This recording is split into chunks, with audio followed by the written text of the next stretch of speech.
win. Your teammates out there learning, getting to know you. What did you, though, learn about your teammates tonight?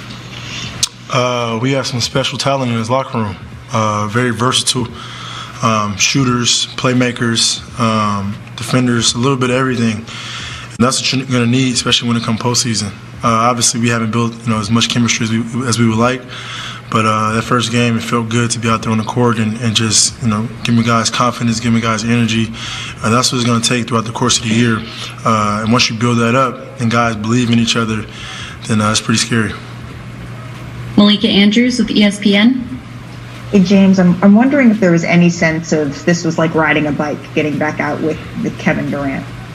I'm a hooper, so I just like I said, I'm very unselfish. I'm willing to just do whatever it takes to win. And obviously, KD is just a elite, like just different type of basketball player as far as the way he's able to score the basketball. It's so easy for him, and I know that. So I just want to make it a little bit more easier if I can, and then for the rest of the teammates, our shooters and our bigs, make it easier for them.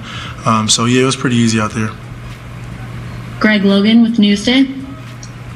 James, yesterday you said when you were asked what talent do you need to improve or emphasize or whatever, you said playmaking. Do you expect that to be your approach going forward, especially when they add Kyrie Irving to the mix? For me, I'm just, I have so many dimensions to my game. And like I said, whoever has the hot hand, that's who deserves the ball. The basketball finds energy. It finds people that have good energy, good spirit. So that's what I try to bring to the game tonight. Brian Lewis with the New York Post. Hey, James. It's hard to get in somebody else's head. What you expected, and how did it feel? How would you describe it? It felt unbelievable. I hope you can tell by my smile and my play. Just excited, and for the opportunity. This is an unbelievable organization from top to bottom. And, for me, all I have to do is just go out there and be the best, James Harden I can be. And, good things will happen.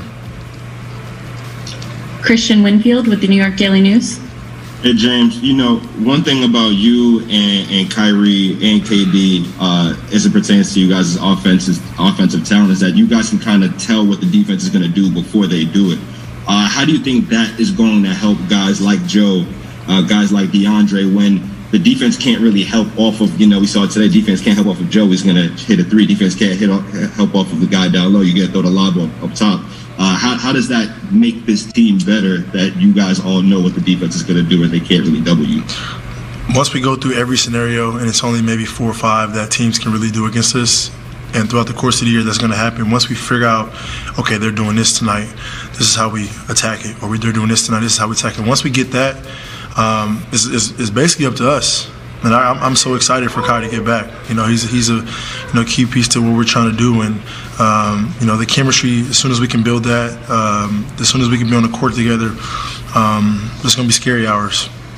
At what point in the game did you kind of start to feel you got into a rhythm and got comfortable? I had 9 turnovers throughout the game, and maybe 6 or 7 of them were to looking to get guys, and DeAndre get them lobs.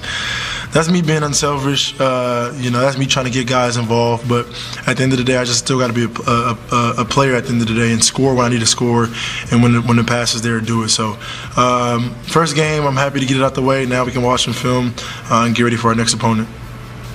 Brian Mahoney with the Associated Press. Hey, James, how did your preparation today? Did you know for sure you'd get to play, or if not, when did you find out? And, without not knowing many of the kind of plays and things like that, is it almost more fun that you get to figure it out yourself a little bit more as opposed to kind of having things scripted? I have, had multiple conversations with our coaching staff on what we're trying to accomplish on both ends of the ball. So pretty much I'm familiar with it, and I know, where spots where to put our players in. And then it makes it easy when you have Kevin Durant on your team who can take some of the pressure off of you as well. So, like I said, it's a long way to go. It's a process, but I think just watching film, getting better, learning where guys like to be. We have some unbelievable shooters, trying to get them more shots so they can feel more involved in the offense, getting our bigs more. Early on, I felt like we all were overpassing, trying to make everybody comfortable, and then he just got into his mode of being aggressive to score, and that opened up the whole game for all of us. So kind of increase communication across the board with the team so that you guys are locked in at the task at hand. Yeah, I mean, you got James, myself, Jeff, DJ out there, Joe, guys who've been in the league for a while. I think all of us, on the same page and communicating what we need from each other on the defensive side of the ball, especially on offense. I think we were moving and flowing a little bit on offense, based off our communication. We didn't have a play coming across half and guys were talking guys through actions, and